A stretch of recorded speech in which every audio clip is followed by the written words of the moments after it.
Welcome to Money Talks with the Wealth Whisperer, your podcast to make you the most self-sufficient and independent investor and saver possible. If you're like 99% of people out there, when you retire, or if you're retired, you want to be sure that the income you'll be living on is reasonably, if not certainly, secure and not fully at the whim of the stock market winds that are blowing that particular day. If you want to learn why the majority of individual investors and advisors are using the wrong securities for your safe investing, this will be one of the most valuable interviews you could commit your valuable time to. Rob, I will turn to you. Okay. Anyone that's ever spoken to you knows that you're not a fan of bond funds. Nope. To put it lightly. In your recent newsletter, you mentioned that they fail to keep investors safe, and if 2022 is any evidence, they did not. Would you mind walking us through the mechanics of why conservative investors lost so much in 2022? Happy to. So 2022 was a long time coming, but it was also inevitable. So 30 years ago when I started in this industry, if we go back 30 years and we think about how interest rates have trended, almost exclusively they trended lower. So when and if you invest in a bond fund, if interest rates stay steady or go down, bond funds work just fine. But once in the 2010, 2011, we got to a range where interest rates were barely existent. You know, around the globe, there was a huge amount of bonds that were yielding negative. So literally you would give money to the Japanese government or the German government, and all they were promising is they would give you maybe 99 cents back on what you gave them. I know we laugh, but that's the world of which we live. So if you think of bonds in that context, it's extremely dangerous. So here in the United States, maybe you had 1 or 2%, your bond funds were yielding 1 or 2%. So bond funds are not as complex as people make them out to. You know, a majority of people that I meet with, when we talk about stocks, they seem to have some understanding of why stocks will go up and down. But they will admittedly state that their knowledge on bonds is limited, if not non-existent. Bonds are a very simplistic vehicle. You know, how bonds work is exactly how a bond fund works, except for one difference. And here's what the difference is. When interest rates stay steady, bonds have a yield to maturity. So if you have a bond you bought at par, $1,000 a bond, and it yields 4%. You hold in maturity, you're going to make 4% per year. And you buy a bond fund, and interest rates stay steady. And let's go to this 2011 to 2021 scenario, and your interest rate is 1.5%. If interest rates stay at 1.5%, which they mostly did, you averaged per year 1.5%. So for most of the past 30 years, they were steady or going down. If they're going down, think of this example.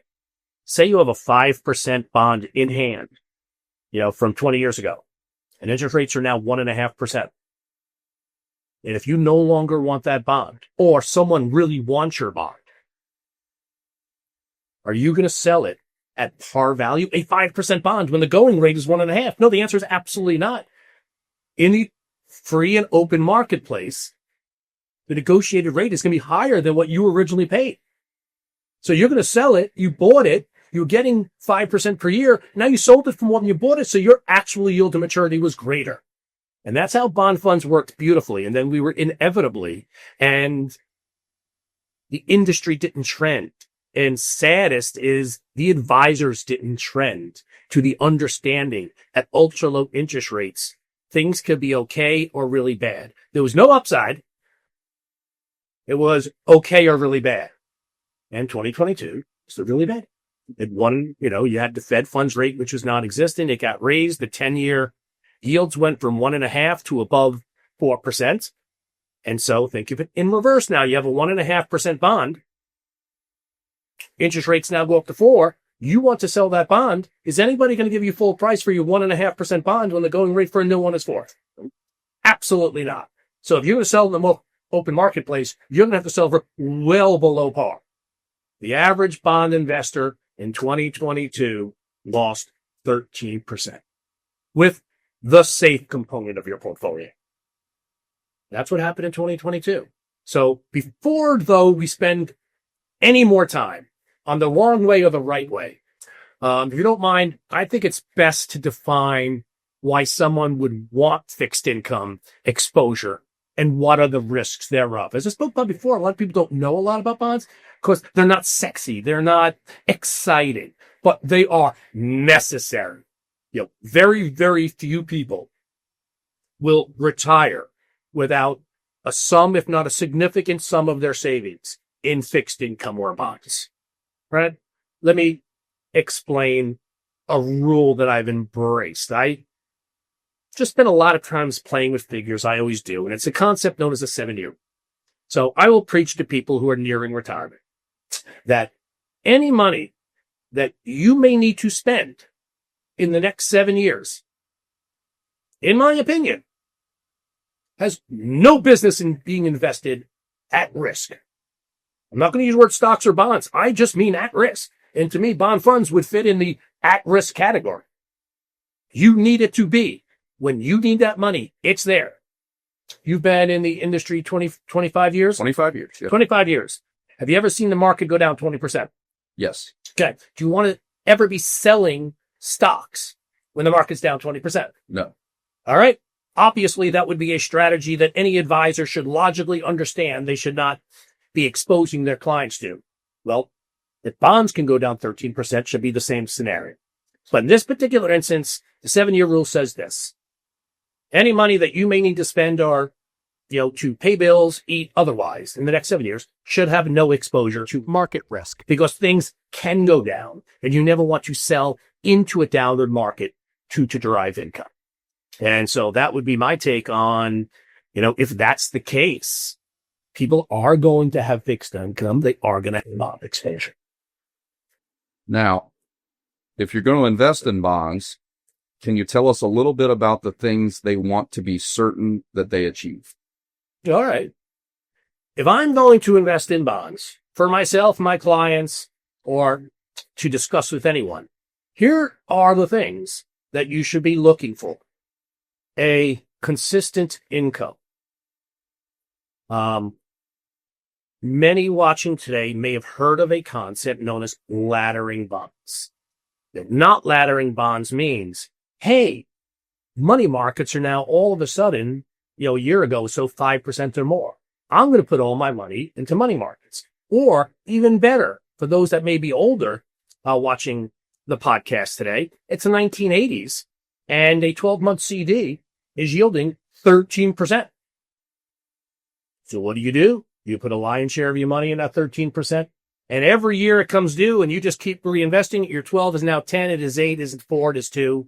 And it's almost nothing. Yes. Okay. So the idea of creating a smooth would be, all right, I want to ensure that my income stays steady. And laddering would be, I'm going to have things that mature at different points. So that's one. You want to ensure that your safe return is consistent or made reasonably consistent as possible. 2, and most important, is the money safe? Is my money invested in a capacity that when I need it, there's no chance that it will be met? Okay. 3, how do I get the best return? I hope my advisor is measuring risk and opportunity on my bond exposure. And as it pertains to my safe bond components, how do I get the best return? And part of that will fit into the 4th. How do I minimize the costs? And that's one of the biggest issues on why people that use advisors lost so much in 2022 with their safe component is that bond funds are very easy and very lucrative. Got it. So if bond funds are so bad, why are so many people in the industry still using them?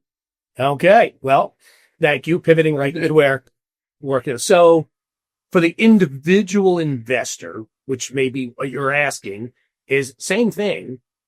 It's easy. It's what they've become accustomed to. So as an individual investor,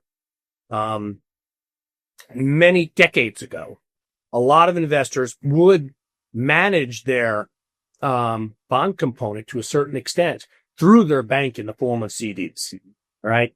CDs are not as competitive as they used to. Through 2008, the way that banks used to fund themselves have now changed. They can go directly to the Fed.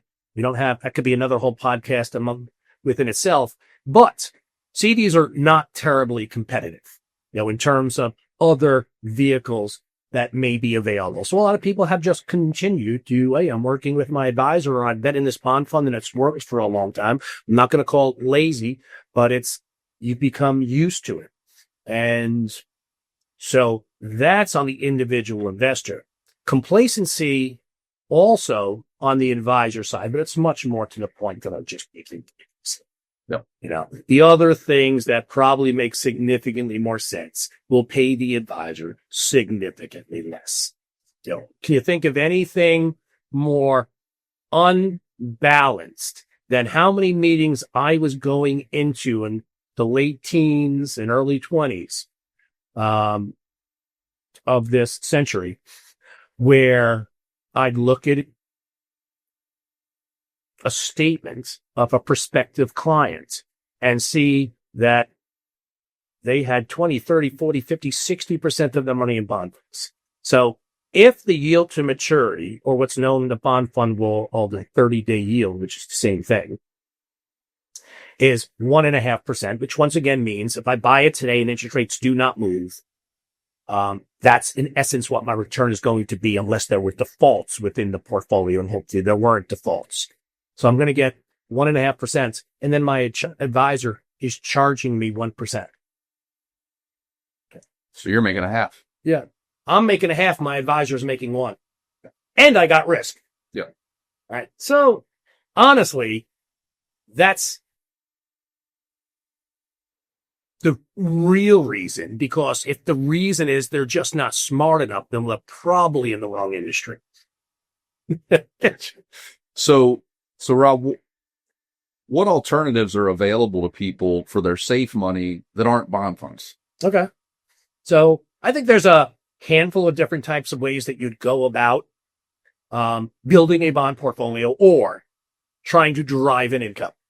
You can even get to things that I'm not going to recommend, but you have people in decades in the past. You have to understand and remember, there were times when the yield on the S&P 500 was greater than 3%. So you could have some relatively wealthy, not super wealthy, but relatively wealthy people that would retire holding 1 or 2 or 3 or 4 or 5 stocks in total. And they literally just lived on the dividend. They're like, as long as the dividend does not get cut. I probably don't recommend it.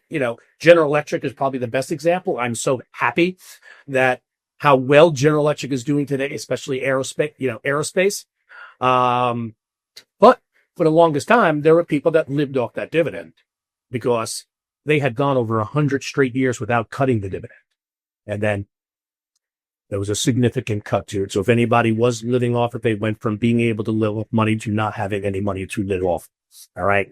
So that's an extreme case for those types of examples. Today, I want to stay focused on true safe investing. True safe investing works this way.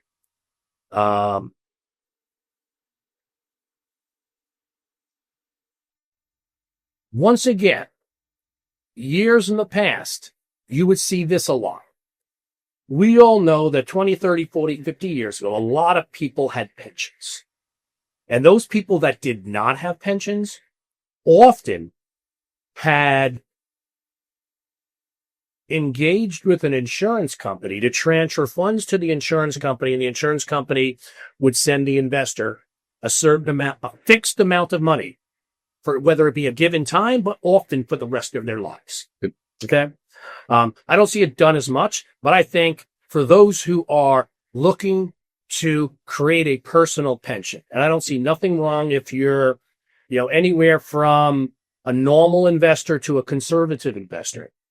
where you engage with an insurance company and you hand over money. The taping of this today in mid-June 2025, you can get an internal rate of return for 4.8, 4.9% for 15 years. So you can literally turn around, give $500,000 to an insurance company, and for the next 15 years, they're going to give you close to $45,000, $50,000 a year for 15 years. And the internal rate of return is 4.8 or 4.9%. So indirectly, what that means is rates are as high as they've been in the past 20 years, and I'm locking that in for the next 15. I'm not saying they can't go higher. But once again, as a component, not a bad solution to complement my Social Security. That's one. Okay. Another way to get a good return, really minimize your costs, and really keep your money safe is, once again, to engage with an insurance company. An insurance company who does what is known as a fixed annuity. Very simplistic. Okay. This is where people used to use CDs, but now CDs are no longer competitive. So these types of vehicles, known as simply fixed annuities, you engage with an insurance company. Generally, there are going to be, 20, 30, 40, 50 different insurance companies that are looking to borrow money for 3 years, 4 years, 5 years, 6 years, 7 years, 10 years. Once again, at the taping of this, getting 5.25 or 5.5% for 3 years or 5 years or 7 years is rather normal. Okay. So in those types of vehicles, you're investing money. I'm not going to go into great depth in the guarantee portion. That's specifically based upon what state you would buy it in and the relationship between the insurance company and the insurance regulator in that company. But in many instances, you're going to find there'll be a guarantee up to $250,000 of your principal in the investment. God forbid the insurance company wants to go belly up. So in this instance, you're handing over the money. You're getting that, let's call 5.25 for 3 years. Okay. It matures in 3 years and your money is now approximately 17% compounded higher. And could it be higher? No. Could it be lower? No. It just is exactly, it's that simplistic. Why is it very, very low cost? Because unlike a lot of what I'll call the gimmicky annuities that are out there, fixed indexed or variable annuities, where the insurance company is charging a good sum of money for the protection that they have within it. Fixed annuities are no more than a simplistic loan, really no different than like a CD or lending money to a corporation. Okay. So that's a fantastic solution. Laddering those things out. Many of them, each company's different. Many of them, you can get as much as 10% of your principal out of them per year. So they have a little bit of embedded liquidity. But when you invest in those types of things, you're pretty much accepting the fact for 3 years or 5 years or 7 years that my hands are off except for what it states that I can extract from. Gotcha. Okay. All right. So we talked about two things that significantly lack one variable that I deem to be very important, and that is liquidity. Yeah. The first two that I mentioned have very little liquidity. A third is in the past 10 to 15 years. First, it was Guggenheim, and now BlackRock has taken them over. They have known what is called term-specific bond ETFs, right? Fidelity had initially introduced those in the 1990s when I worked there. Okay. And I put a lot of people into them. When they matured, Fidelity just let them die out because they weren't getting any attraction because interest rates were just coming down. Yep. So once again, the complacency is, I was already holding these other things and they're doing as good, if not better than these term-specific mutual funds. So they died out. Okay. Well, 10, 15 years ago, Guggenheim introduced what were called the bullet shares. For the most part, BlackRock has bought out that entire group of ETFs that Guggenheim had initially introduced. And BlackRock is significantly expanding. And since 2022, the amount of attraction that these have gotten is very significant. So I'm glad to see that some of the industry, is at least in this area. But the reason they like that is because they often are doing the same exact thing. An ETF with a 1% fee, no different. So how these work is no different than a fund or any other ETF, is they're buying hundreds. So let's take a safe investment where BlackRock has a government ETF of which all the bonds are going to mature in 2030, 5 years from now. Okay. Right? So they go out and they buy literally hundreds of government bonds that are all going to mature within a few months of each other in 2030. And if you hold it to maturity, the day that you buy it, you know what your return is going to be. Works fine. The problem is the return. As I said before, the fixed annuity gets a significantly higher return. In this particular instance, the 10-year yield today, you take out 1% fee to advisor, you're certainly not even making 4%. Yep. Okay. What are you getting for it? Liquidity. Yep. Okay. Unlike individual bonds, which are very difficult to sell, and if you do sell them, selling them at the going price could be difficult because there's a limited, unlike stocks, which most stocks, tens of thousands, if not millions of shares trade hands a day. Bonds sometimes go weeks, if not months, without a single share changing hands. So the differential between where you can buy one and sell one can be high. And so that to me would be a significant cost. BlackRock has made these incredibly liquid. So if it's trading at $20, you're going to sell it at $20 on that given day. So it's extremely liquid, no different than your most liquidest stock staying up there. But what I said, once again, your yield's not going to be competitive. You get competitive. You get something, you give it something. Yep. Okay. So those would be, in my opinion, the three predominant ways to invest in fixed income in a safe capacity. There's one other ways in which funds still seem to be, and ETFs, without maturities. There are some that do have maturities, and that's what I'll call in the high yield space. The high yield space can be made up of junk bonds, floating rate notes. I put preferred stocks in that category, and then emerging market debt. Those are things that you get spreads, and the spread is the difference in what a safe bond investment can get me and the yield on one of these high yield or something that's just not guaranteed. And so there are times where you get magnificent spreads. I mean, in 2009, treasuries were yielding 2.5, and you can get 15, 18% on some of these high yield things. Today, unfortunately, the yield differential is minor, maybe 1 to 2% excess yield that you're getting for something that multiple times in the past has dropped 40% in a relatively short period of time. Okay. So this does not fit into safe. It just happens to be another way of deriving income, no different than clipping a coupon on, no different than getting a dividend on stuff. Beyond bond ETFs, you mentioned fixed annuities earlier, and there's a lot of advisors and publications that will warn people not to buy annuities. And a lot of times it's based on the fact that annuities can be very complex. What are the things that you would want to keep in mind or have people understand about the type of annuities that you're talking about, the multi-year guaranteed annuities? Okay. Yeah. I had touched upon that a little while ago, and there's a massive difference. With an MYGA, multi-year guaranteed annuity, it is simply, if you were to ask the advisor, or if you would ask the insurance company, what is it costing me? What are you charging me? The answer is nothing. Same with a CD. If you were to go buy a CD from your bank, are they charging you anything? No, they're not charging you anything for a CD. Well, how are they making money? That term spread I used before. Okay?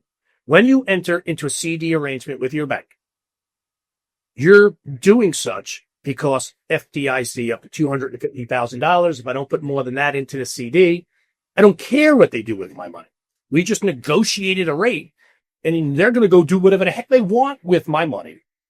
And their expectation is there's a difference between what they can make on your money and what they're giving you. That's what they're making. Is the hope and expectation that there's a difference between the two. It's exactly the same way insurance companies are funding their business by borrowing money from you. All right. Fixed index annuities and variable annuities, as noted previously, is that they will charge a fee for the guarantee. Okay, so there may be a guarantee. Those types of vehicles potentially guarantee two things. One, a death benefit. And the death benefit can vary and be higher than the market value of the investment. So you're going to pay for that. That doesn't come for free. And most of the variable annuities or index annuities that are being sold today are for a guarantee of an income. And once again, to guarantee that income, they are charging you a fee. Some of it is because of the strategies they're employing, and some of it is purely just for the guarantee that you are purchasing. And yeah, they can be very complex because there's 4 or 5 different terms that will be involved. GMWB, your guaranteed minimum withdrawal benefits, your market value, your death benefit, your guaranteed income. These are all 4 different things. And they're not all the same. Every company can vary them in minor ways. So my whole take on it is, if I have someone who has one, every time I meet with them, I have to relearn. So I sit there and go, you have a master's degree with a concentration in fixed income. Those are too complex for me. Gotcha. Okay. So put another way, if I get a 5-year, multi-year guaranteed fixed annuity and it's 5.25%, I'm making 5.25% every year for 5 years. Yep. You're not making more. You're not making less. Pretty simple. Yeah. All right. Well, you'd think if a boutique firm in Dayton, Ohio has figured this out, others would too. So why are you better at managing these risks than someone at a name brand national investment firm with dozens of analysts and millions of dollars of resources behind it? Okay. And if we're just going to be honest, as I implied earlier, there's not a lot of money in these types of strategies. You know, if you're an advisor selling those products before, where a client gives you $500,000, and you give them $45,000, and the insurance company then gives them $45,000 a year for 15 years. You know, so you put in 500, you're getting 675 back or whatever, guaranteed over a 15-year time period. That insurance company is probably going to pay you $15,000 as the advisor. If you have $500,000 in a bond portfolio with an advisor for 15 years, and yes, that eventually is going to go to zero. So I want to keep this close to apples and apples as possible. So let's say the average balance is $250,000 over a 15-year time period. So it's $2,500. That's $37,500. So one, I can make $15,000, the other make $37,500. Unfortunately, same things on, the fixed annuities. The 1% a year is very powerful incentive for advisors to be doing what they're doing. Understood. So, Rob, is there ever a time that you would recommend someone use a bond fund? As I was speaking to before, is there's going to be, I sometimes will use funds, and my reasoning has never changed over the past 20 plus years. There could be a specific exposure that I can't get elsewhere. And so when it comes to some of those categories I mentioned before, floating rates, preferred, emerging market bonds, ETFs really now also compete. But up until 10 years ago, if you wanted that exposure, you had no choice than to go to bond funds. And as I noted previously, there absolutely have been multiple times in the past where you can get 5, 7, 10% higher in interest alone on high yield bonds versus what you can get on, say, treasuries or even high quality coins. Understood. What, I guess I would like to just take a second to thank you today for your candor and knowledge around bonds, funds, and all things safe money. Well, here's what I would say to everybody out there in podcast land. Maybe we're just not as greedy as everybody else. Everyone should have a life mission. My professional life mission is to drag the financial services industry to where it should be versus where it wants to be. Okay? That's one heck of a tall task to ask. But as it pertains to what we discussed today, for advisors, bond funds are efficient, easy, and a great revenue generator. Building clients the right income portfolio takes resources. It takes time. So I'm not saying that my life goal is to provide a charity, but every consumer should always be focused on getting the right amount of return for the risk taken. Bond funds used by advisors can make someone very rich. It just likely won't be you. Have a good one. For all podcast or guest-related questions, please email us at dlacadvisors@dlacadvisors.com. For all questions or inquiries into the services that are provided by DLAC Wealth Advisors, please contact us at elliot.singer@dlacadvisors.com. That's Elliot with 2 T's. Please also visit our description for helpful links.